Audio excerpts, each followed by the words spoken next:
Recently, Generic Trader released an updated version of their platform with some major changes. And in this video, I'm going to go over 3 of the biggest changes that I saw within this update. And the version that we're on that I'm talking about here is version 1.94.1. You can see the build here. This is on, you'll be able to see the version on the login screen.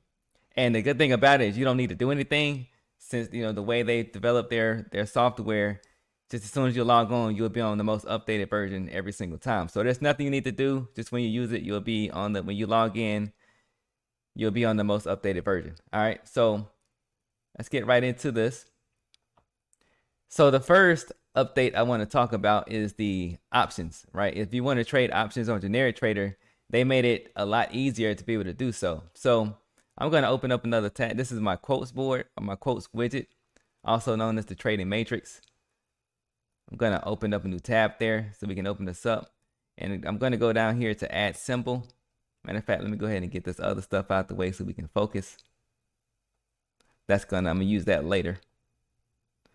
I'm going ahead to add symbol, and I like to trade the NASDAQ futures. So let me go to stock indexes, and let me scroll down and go to, I'm going to pick NQ. And you see these options over here now. So you have an option chain and you have your future spread. For this, we're going to talk about, we're talking about the options. So I'm going to click on options chain, and you'll see all the available option contracts that you can trade, right? And then you can also select if you just want to see near the money options, if you want calls, if you just want puts, right? So if you uncheck one, then the one that's checked, that'll be what your option, the one that you want to put on this board here, on your quote board, right, on the trader matrix. So if you only want the contracts or the strike prices that are near the money, then you would select near the money. If you want everything, you can uncheck that. And then let's go ahead and put call and puts. For right now, just for this example, I'm going to put near the money, and I'm going to select all. So there's 22 results, and we can see if I uncheck near money and I select all, there's 758. All right, so let me just go with this one with the near the money strikes, and select all and click add.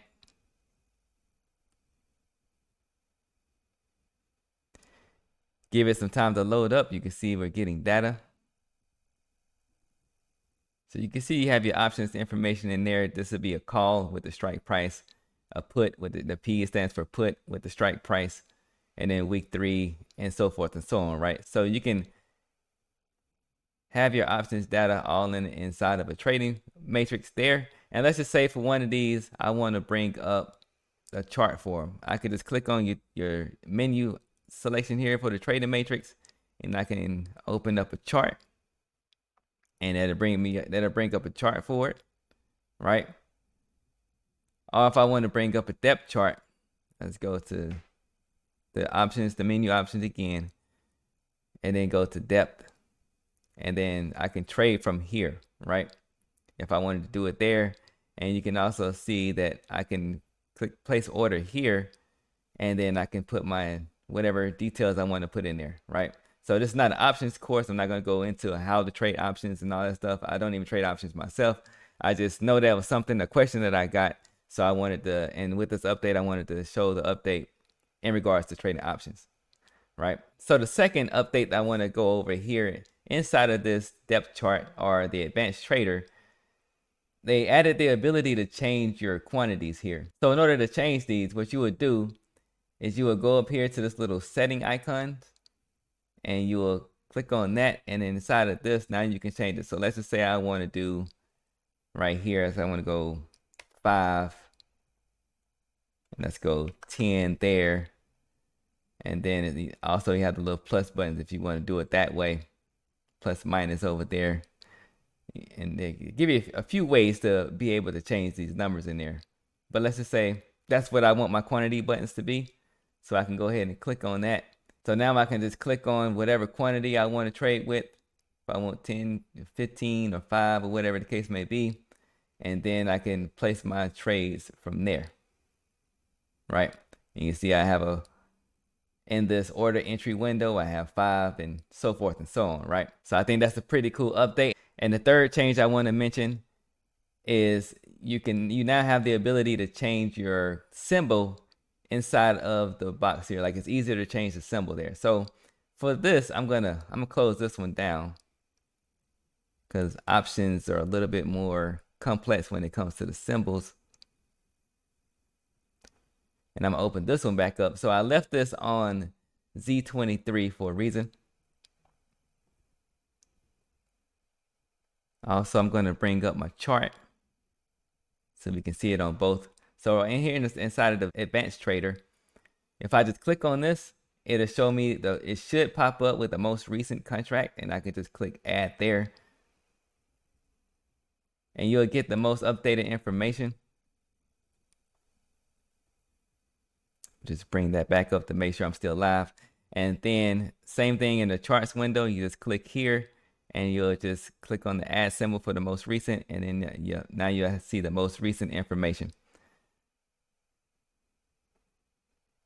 And just like before, if I wanted to bring that advanced trader or that depth chart up, I could just come here and then I can get it there. And the reason I did that, because when I brought it up the first time, it seems like it wasn't, put in the most detailed or the latest information in there. The one thing I think it would be cool is if you could do the same thing here in the trading matrix.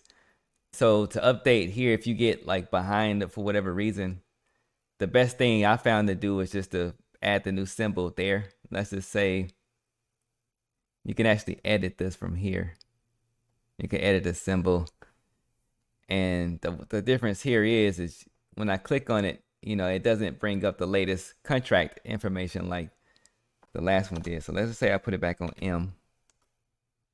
So you see there's nothing's gonna populate here. But if I wanted to get the latest information, and it may freeze for a bit while it's getting the data, and you see there's no data, but that's okay. Then what I could do, so for this example, you see I put it back on the M24.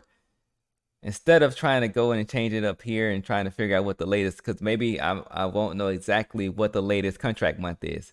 I'll just add a new one in here. So let me go back to stock indexes and scroll down. That's NQ. Let me find NQ. And then I could just add it here. You can see U24 September. That's the most recent one. Hit add. And then now I could come up here with this old one and I can remove it. So that's the way that I found that works best for me, but you can use whatever method that's going to be the most efficient for you for updating your contract information, right? And one more thing before I let you go that I want to mention is with this update, they did fix a lot of the bugs that they were having before. So I know, like, if, let's just say I minimize the window, and so that was the chart window, you can see my chart icon here. Before, when I click this, it would kind of be funny if it came up or not. But now it just comes right up. All of these windows are easy to, to manage from that standpoint. If I close them down, I can easily bring them back up. I can easily find them. Or let's just say, for instance, if let's say one widget gets lost behind another, I'm just going to open this up to give this example. Then I can just bring it back up real easy like that. So, and also there's another type of workspace. You have two different types of workspaces. The one I was using here was the free form. You also have the auto arrange. In my opinion, this works a lot better too. So I'm gonna click get started. And then I'm gonna add in some widgets here. So you can see once I add the different widgets in, they just snap in place. Let me add an order book there. Let me do one more chart just for this example, right? And then if I want to move this around, if I want to adjust it to make it cleaner, I can simply, everything just works seamless together. I can move things around and get it looking how I want it to look, right? So it works a lot. It's much more efficient than it used to be in the versions that I made videos on before. So with that being said, if you're kind of new to the platform, if you're not already aware, I do have a whole playlist of different things that you can do with this platform and how to use this platform. So the link to those will be in the description below. And also you should see a notification pop up in the top right of your screen, right about now. So all of those videos are still valid for this version. You're right. They didn't really change a lot. They didn't take away much. They just made things better, more efficient for your user experience, right? So if you have any questions or any issues that you're trying to work through, the first thing that I definitely recommend you do is you go here to your application menu and you scroll down to contact us. And this window will pop up. You have a handy chat feature here that you can just chat with them. And you'll put your information in there. You can start a chat with them. And they also have a phone number and some more. You can email them. They give you a lot of options, a lot of ways to contact them for assistance and for help. And anytime that I ever reached out to support, it was a quick response. So other than that, you can leave questions in the comment section below or whatever else you want to put down there. And until the next time, trade it easy.